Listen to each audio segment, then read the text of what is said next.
Welcome back to part 2 of It's Dr. G Spot. This is our second part of our interview with Mr. Kimbrough, with William Kimbrough. Okay, so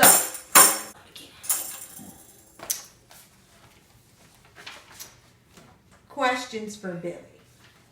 Where we left off in the story was you were describing your first 24 hours of freedom. This is part 2 of our series about you and your 30 years being incarcerated in the federal penal system.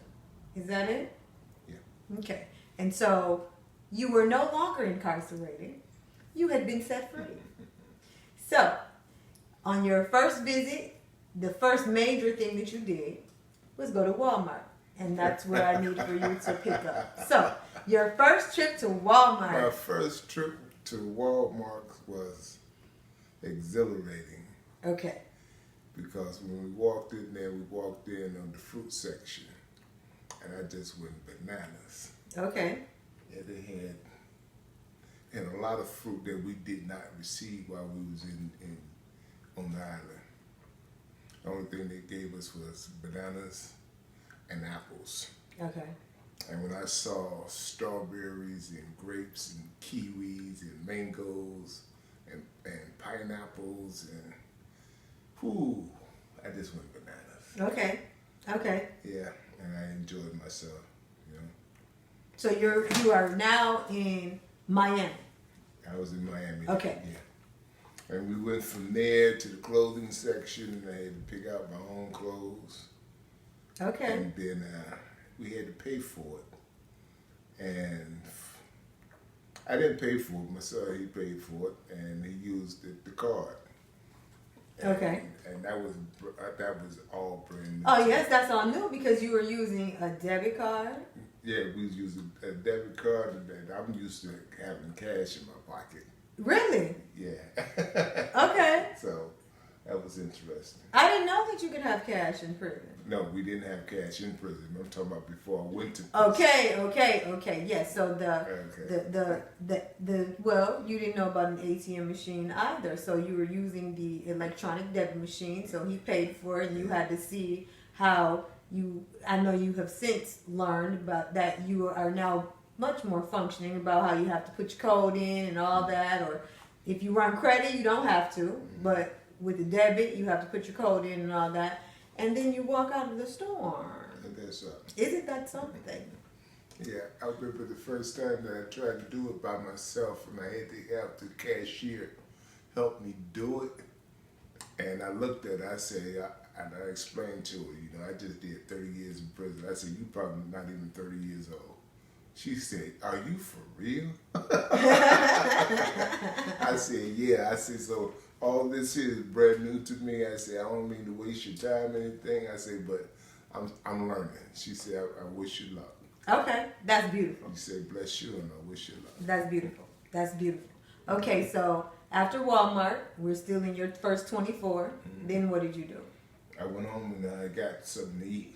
We got my first meal, which was, what was it? Macaroni and cheese, collard greens, macaroni and cheese, collard greens, cornbread. What else? And turkey, not turkey breast, but chicken breast. Okay. And candy yams. Okay. Okay. And that was it. That was my first meal. Okay. And it took them all day to cook it. Okay. And when I woke up in the morning, I had a big breakfast. Your first night sleeping in a bed. That was not a prison bed. So how was did you sleep? No. Could you sleep? No. Okay. So why couldn't you sleep?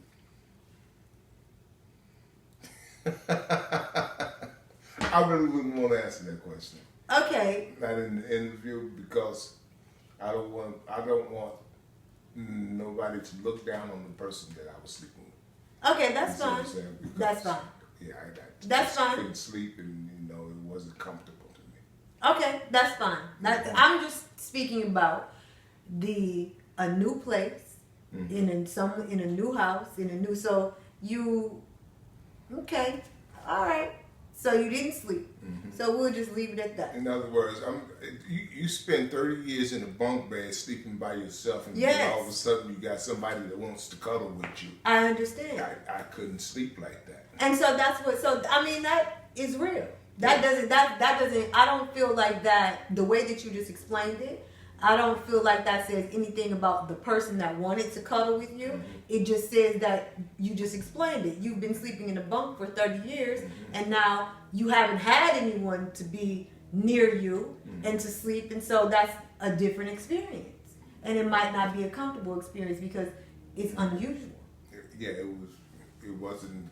It was I couldn't unnatural. sleep. That's correct. So that doesn't. I think that's a valid. It's not about love. It's not about.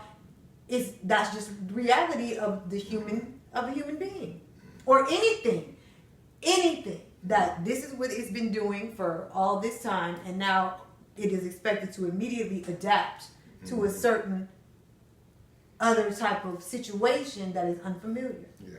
So that's good. And that's real because I'm sure other people have had the same experience. More than likely. Yes. Yeah. Yes. Where no one, and then someone wants to be, rah, you know. So, what do you do about that? What do you know? So that's, and it's not about the other person is just wanting to show their affection, but because of the situation, it's a difference, and it's not equal. Yeah. It's not equal. Yeah. And so I can see for many people that would be, and even if it was just for a little while, I could see why for the rest of the night, you still would not be comfortable in doing that because that is not the way that it has been done. And it is something that is, it's an invasion of space. Yes, it's an invasion of your space. You have to grow accustomed to someone being in your space. You see? So that's real. Yeah. That's about being in prison for 30 years. Yeah. That makes lots of sense. Okay. That makes lots of sense. I'm glad it does. Yeah, it makes lots of sense, you know? Because the person... not 6 months, 30 years. Yeah. Not, you know what I mean? Not 6 months, 30 years. Yeah, the other person might feel rejected. And in reality, it is not. It's not a rejection. It's like, I'm just not used to this. Exactly. And so for other people, the people that are listening, that's a reality. You know? Okay. So we got to your first 24 hours. So now, when did you get to Atlanta? A day after. Okay. So you got to Atlanta. I got out on Tuesday. I had to be up here on Thursday. Okay. So you made it to Atlanta. What did you have to do? When you got to Atlanta, did you have to check in with anyone? What did you have to do when you got to Atlanta? I love to fly on that damn airplane. Oh yeah, you didn't even so you flew from Miami to Atlanta. Oh yay, your airplane ride. So in 2 days I'm on a plane. Ain't that something? Yes, it is amazing. I went from prison to a car to an airplane. I like it. Within 72 hours. Less? Yeah, less than 72 hours. First thing that I had to do was go see the probation officer the next day. Okay. I think that was like on the Friday night. Okay. Go see Okay. him. And once I saw him, he explained to me the things that he wanted me to do, and I explained to him the things that I can do. And we came to consensus, and everything started to flow. Okay. Then we had to go and get my identification card. Okay, so that's my next question. No. First, you needed to get your identification. We had to do all of this at one time. We had to get the identification, find some shelter, go shopping for food. Food, shelter, and clothing was the first things that we had to do. Okay, boom. That's what I wanted. That's important. That's important. So, did you have to get house arrest? Yes, I was on house arrest. What were the conditions of your probation? The conditions of the house arrest is your ass is still in jail. You just in the house now. Okay. You're on the street. So you have a monitor? You had a monitor on, had a ankle monitor that was GPS, so that even if you were to leave, they could track you wherever you at. Mm-hmm. And to me, that wasn't really difficult because you hadn't been going anywhere. exactly. I was in the bathroom with a man for 6 months at a time sometimes if we was on lockdown, and now I have a whole house that I can travel, that I can walk into. You know? Wowzers. Yeah. Whatever. You know, I got a kitchen, a living room, 2 bedrooms, 2 bathrooms, and a whole backyard. Yay. And a front yard. Yay. Okay, so your house arrest was for 6 months? For 6 months. Okay, where you were monitored, and I'm assuming that you were able to go to doctor's appointments and things like that. That was it. But, okay. Doctor's appointments, and after a while they modified it to where I could go to shop one day out of the week for 3 hours. Then after a while they modified it again to where I could have 2 hours a day for exercise purposes. Okay, so what advice do you have for newly released long-term ex-prisoners? What advice do I have for them? Mm-hmm. Enjoy your life, huh? And realize that look at all the things that you have to be thankful for. All the things that you could not enjoy while you was in there, like just sitting on the porch watching the squirrels run along the telephone pole, to be able to get up when you want to, fix your own food, to go to the shop, to go to Kroger's or any store and see the variety of things that you have to choose from. Other than that, what's on the list, and you end up buying the same damn thing every week for the last card I got. You just don't know.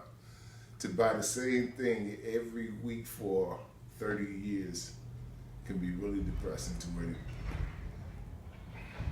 I put it to you this way. Enjoy your choices, man, and make the right ones. Okay, so I have a list here of things that we talked about in your immediate transition. So, for example, what you needed to do, you referenced this before about ID, food, shelter, clothing. Food, shelter, so, clothing. Yeah. For every prisoner, I think that I'm going to read these off to you, and I think that just for people to know, this is what we came up with that were important things, or what we're going to call this an ex-prisoner's guide to restarting life. How about that? Yeah, I think they'll like that. Yes, you need to have an address. Readdress. You need to have, you are eligible for food stamps, correct? Yes, sir. Yeah. Okay. You need to have a phone. Mm-hmm. In 2021, you need to have a phone. There are ways for you to get, it's track phones, it's cricket phones, it's ways. You can actually go to Social Security and they will give you a phone. The food stamp people will give you a phone. Oh, see, that's good information to know. You need to have a state ID. You do not have a driver's license because you have not been driving. I can't drive right now anyway. Okay, but you need to. As depending on how long you've been in prison, you might still have a valid driver's license as your identification. But you need to have state ID. Now, you did not have state ID, so what did you have to do in order to get your state ID? We jump through hoops. Okay. I got you. I know what your question is, but I had to get. What all did I need? I needed my Social Security card. And they sent you with a paper that was not sufficient. It was a copy. Okay. Okay. Get to that. All right. You're gonna need your Social Security card. If you have your birth certificate, you're gonna need your birth certificate. And if you have parole or supervised release, you can get a letter of your residency through your probation officer. But you have to use your address from wherever it is that you're staying. So when you do that, Then you go down to the DMV. You present these documents to the clerk, and she give you a state ID or a driver's license. Do they do it on the spot? Right there on the spot. All right. So once you have an ID, which is essential. These are essential things. You need to have an address. You need to have an ID. You are eligible for food stamps because you are because you have no money, so you're eligible for food stamps. You said that they will help you with that at the Social Security office, or you can call the. You call the Human Resources. Okay. I don't know the name of the thing. It's Human Affairs and Resources or whatever it is. Okay. And they will give you your food stamps, and if you ask them about any other programs that they have for you, then they give you that. That's good information. Okay. You also need to have a bank account. You need a state ID or some type of identification in order to get a bank account. Mm-hmm. Getting a bank account is not that hard to do, is it? No, it's not. But you got a lot of guys that might get out that might not have any money, so they can't get a bank account until they get some. Right. But having a bank account would be essential, especially if you are going to receive some benefits from the government. Correct. Because they will probably want to do direct deposit. Okay. And usually it don't take but $100 to start any account. And some banks, they might want to charge you for opening up an account. But they have free accounts. But they do have some banks that will not charge you. Right. And it might only be $50. It could be $100, but it might only be $50, and sometimes $25, depending on the bank that you go to. So, now, so that's address, food stamps, state ID, bank account, and then I have benefits, job, income. So you need to have some type of way to make some money. Mm-hmm. And whether it is washing cars, whether it is washing cars, cutting grass, cutting hair, whatever skill. Helping old ladies across the street, whatever. Right. Whatever skills that you acquired, and hopefully you did acquire some skills while you were in prison, and maybe you had some before you went to prison. Those would be good to utilize in order to get cash in hand as quickly as possible. And if you haven't done that, then you can call the Urban League. And the Urban League has programs to where they can get you some housing and some training. Great. For some type of skills, you know. Okay. Mm-hmm. Okay.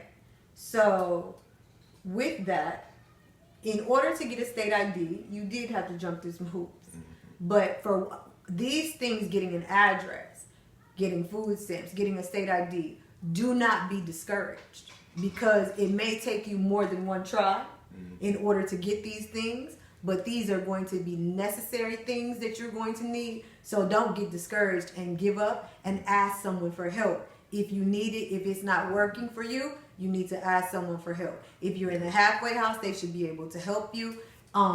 If wherever you are, ask for help. Someone will be able to assist you.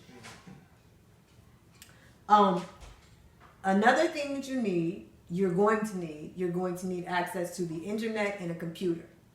And where you can, if you don't have a computer, you can always go to the library. Right now it's Corona, it's COVID-19, and so in general, when things are open back up, the library has free computer services, and probably they will help you utilize the computer and tell you how to work things. The librarians will be able to assist you with that.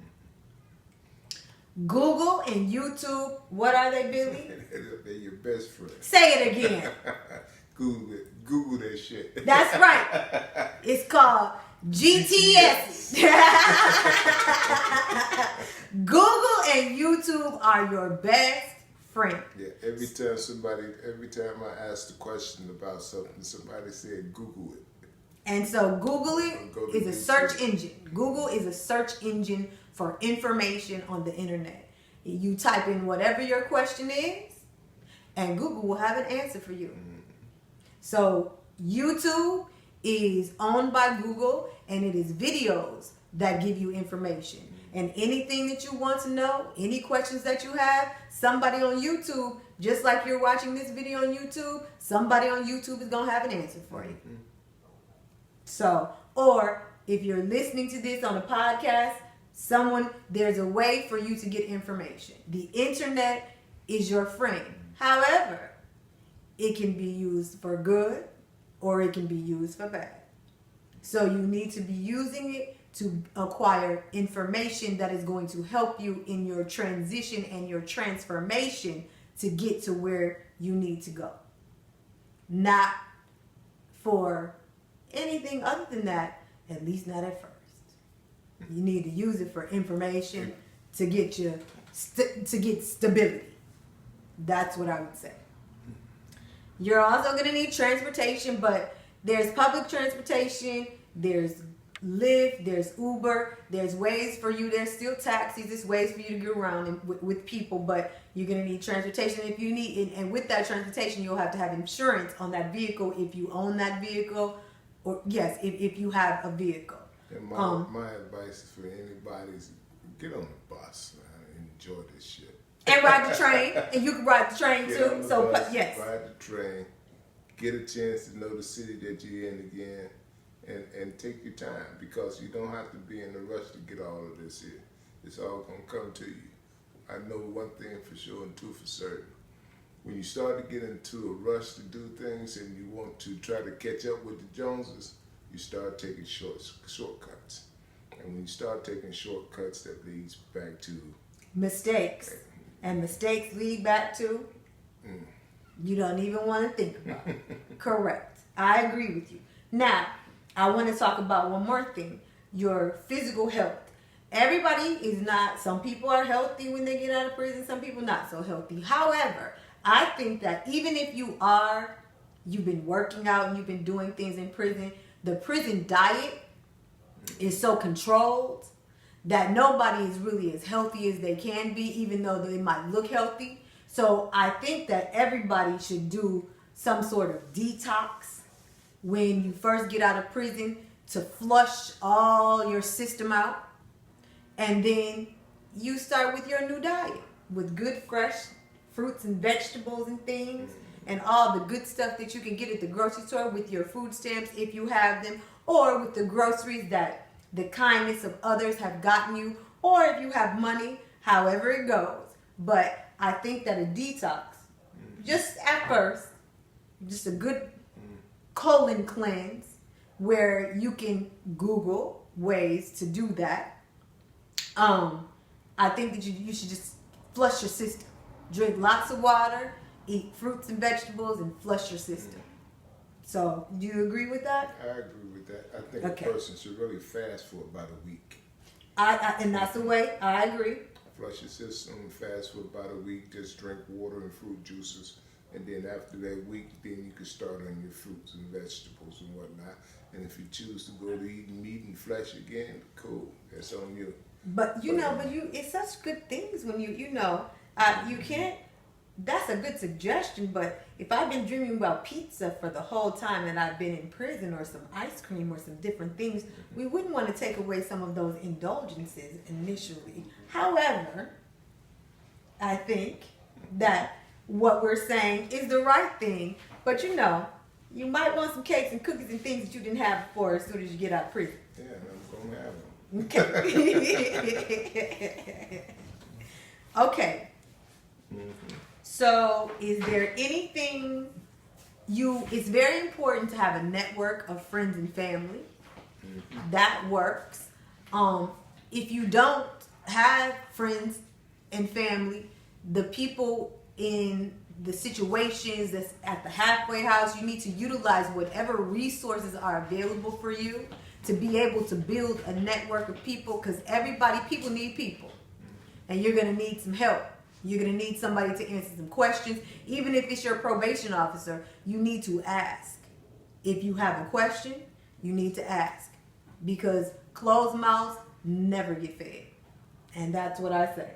Right? Do you have anything else is there anything else? As far as the health is concerned, person has to understand that the hospitals out here, a lot of people would be hesitant to go to the hospital, but they have to take care of you.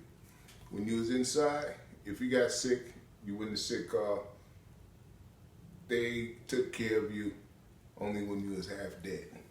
Mm-hmm. Here, in the free world, they're gonna take care of you.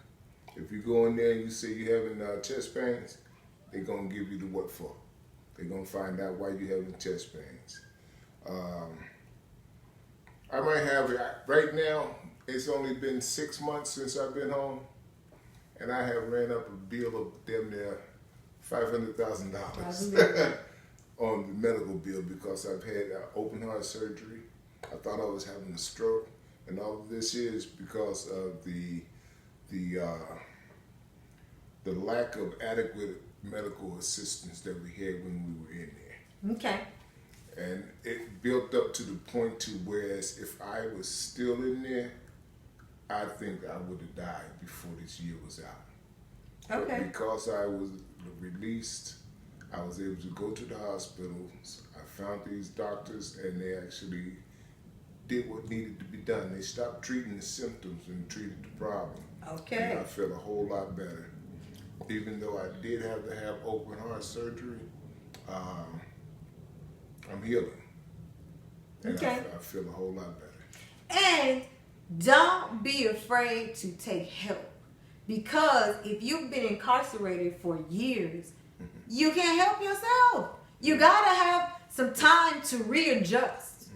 So you have to have time to readjust. It just doesn't happen immediately. And don't feel like you are less than because you have been placed in a situation that is totally unfamiliar to you and you don't know what to do. It's a learning curve. You have to learn how to live outside of the federal or state prison institution. You have to learn to live outside of that. And living outside of that is amazing if you get it figured out. A lot of people that comes out of, they don't realize how institutional they are. How institutionalized they are. That is correct. You know, It is. You'll be surprised. Even some of the things that I did when I first got out, when I was like, let's go up to the commissary. Oh, I mean the store, right? Because I was so used to going to the commissary. You know, and I was, you know, I wouldn't say it was for child, you know, because I love to cook and I was able to cook my own food. Right? But I always thought about, damn, on Wednesday they got hamburgers. I would fix me a hamburger and some fries. But I got away from that. You know? Okay. There are a lot of other things that you're going to realize that, you know, that you were more institutionalized than you realized. So, this is my last question. How have the last 6 months been for you? Beautiful. Okay. I'm not going to complain about it, you know. And a lot of people would come to me. I'm over here by myself, and they'd be like, I'll call them. They say, "Oh, you lonely?" I said, "No, I'm not." They say, "Are you bored?" No, I'm not. To me, a person that gets bored is a person that's not using their mind to be creative, and a person that's lonely is not comfortable with being with themselves.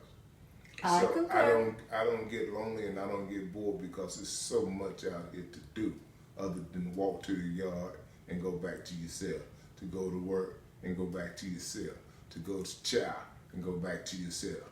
There's too much out here to do to be lonely or bored. Okay. So, 6 months you said have been beautiful. So, the next 6 months, what plans do you have, Mr. Kim Brove? In the next 6 months, I plan on having my nonprofit organization up and running. I'm already in touch with some lawyers and some other people that already have their own nonprofits.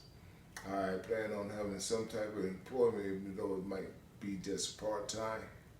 And as of right now, I have started my leather craft business, leather repair and designs. I I have a chair outside that I use to cut hair. You know, I got a lot of little things that I do right now to generate some type of finance.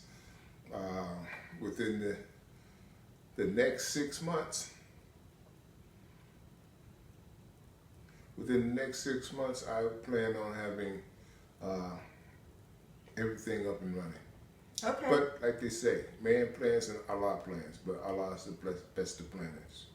In 5 years, I will have my house, though.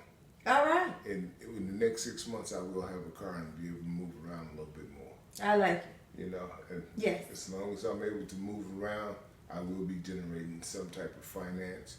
I might not be doing a lot of the things that I want to do, but I will be doing things legally to generate some type of finance. Okay. Whether it be washing cars or cutting grass or having somebody do it up under me. Okay. But it will be getting done. I like it. I like it. So I'd like to thank you for sharing, because sharing is caring. And I want everybody to understand that this one right here, she had a big part in my transition or re-entry into society. You know. Thank So you. I got to give her big ups. My pleasure. My pleasure. On our way out, sir. The Tambourine. Thank you for listening to It's Dr. G Spot. Have a wonderful, wonderful day. Thanks, Billy. Okay. This is our last question. And I feel like this is the most important question, Mr. Kimbrough. That's why it's just you. How has your prison experience transformed you? It made me more conscious of the things that we take for granted. Because of all the things that I've experienced since I've been home, are a lot of the things that I didn't realize that I missed. And then I see that there are a lot of people that complain about some of the things that I'm enjoying. So I realized that me being in jail was really a benefit to show me, to teach me gratitude, to teach me patience, to teach me sincerity, to teach me charity, and to teach me to understand myself. And once a person learns their self, then you could really say that you know other people. But you also have to realize that it's not up to you to change those people. It's up to you to change yourself, if that's what you want to do. And go ahead. So your transformation in learning yourself, what did you not know about yourself prior to being incarcerated? What the transformation is a change. So you said that you were transformed. Part of your transformation was about you learning about yourself. Did you not know about yourself, or what at 30 years old? It was 30 years, so we must, if we are cognizant of what's going on, we are changing. So can you elaborate on that? At one time in my life, I used to think that humans were self-destructive anyway. And the things that I did it because it was a self-destructive mentality. I didn't have a problem with doing things because it was, like I said, it was a danger to myself. But at the same time, I was hurting a lot of other people that I didn't realize. Now, I don't see that humans as being self-destructive. I see us as being creative. And I see that we can create our own destiny. There are 2 pages in our life that's already written. The first page is when you're born, the last page is when you die. And everything in between is what you make out of it. And that comes about because of your perception of the things that you go through. Some people see life as a great big cloud and don't never see the silver lining. I've learned to see the silver lining.